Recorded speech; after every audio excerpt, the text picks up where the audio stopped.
One man's died after taking drugs at a music festival in Cumbria. I think me and Chris had took 2 each. Everyone else had taken 1. Christian went into like cardiac arrest.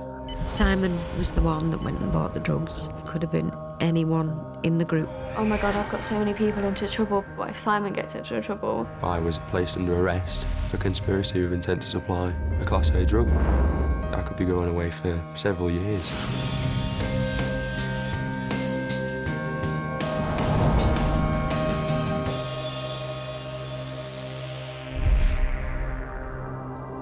I didn't tell him how worried I was.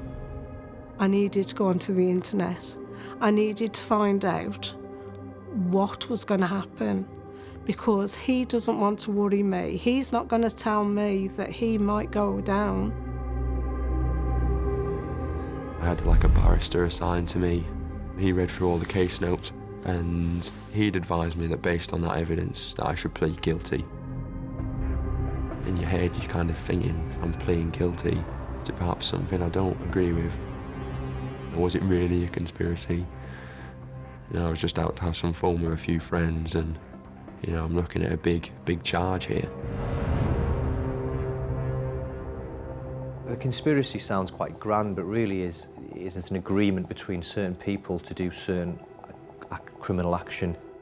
The text message evidence clearly showed that that was a criminal enterprise, a criminal agreement. Luke Fraser contacted Simon Chapman, and it was very apparent that those two had some sort of previous relationship at last year's festival where the drugs had been purchased by Simon from Luke Fraser. Although there was some sympathy for Simon because we do not believe he was a hardened criminal, the reality is his actions were drug supply.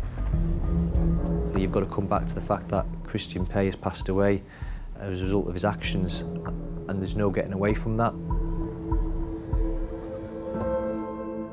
I felt really sorry for Simon because I knew he'd basically been through what I'd been through, he's lost one of his best friends. I remember feeling really guilty as well because I know that it could have been me or it could have been anyone else.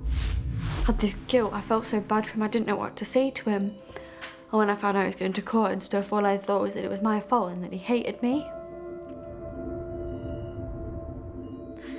And I had this sense of feeling that I was never going to see him again either. It was just horrible. That day, it was like the whole day again, like losing a whole other friend.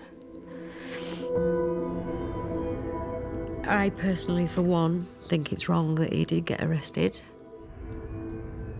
But I went to court with Simon. I supported Simon all the way through it. He was Christian's friend. In my eyes, he's not a criminal. He's just another one of them kids that bought drugs like kids do every day, but got caught. Extremely anxious, nervous certainly walking into that courtroom, thinking to yourself, you know, where is this going? What's going to happen to me? And it was a case of, you know, giving my mum a cuddle, giving my dad a cuddle, Debbie a cuddle. Stood next to these two guys that were involved with the drug dealing at the festival. It's, you know, you don't make eye contact with them. The judge said that basically I had every intention of giving these drugs out. I knew exactly what I was doing. And then I was handed a 16-month custodial sentence. Luke, 4 years and 8 months, and Michael, 7 years.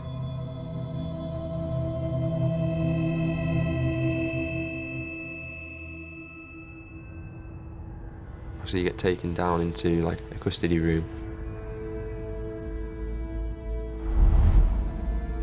I mean, that in itself is really daunting. You get locked in a room with a little bench. I thought, oh God, is this what it's going to be like?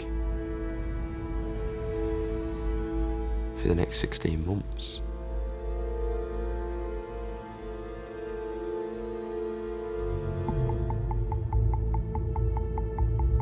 It was like I took my son to court and I came home without him.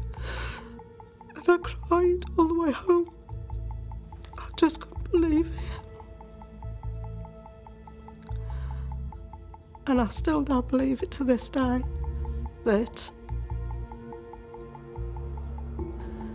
they sentenced him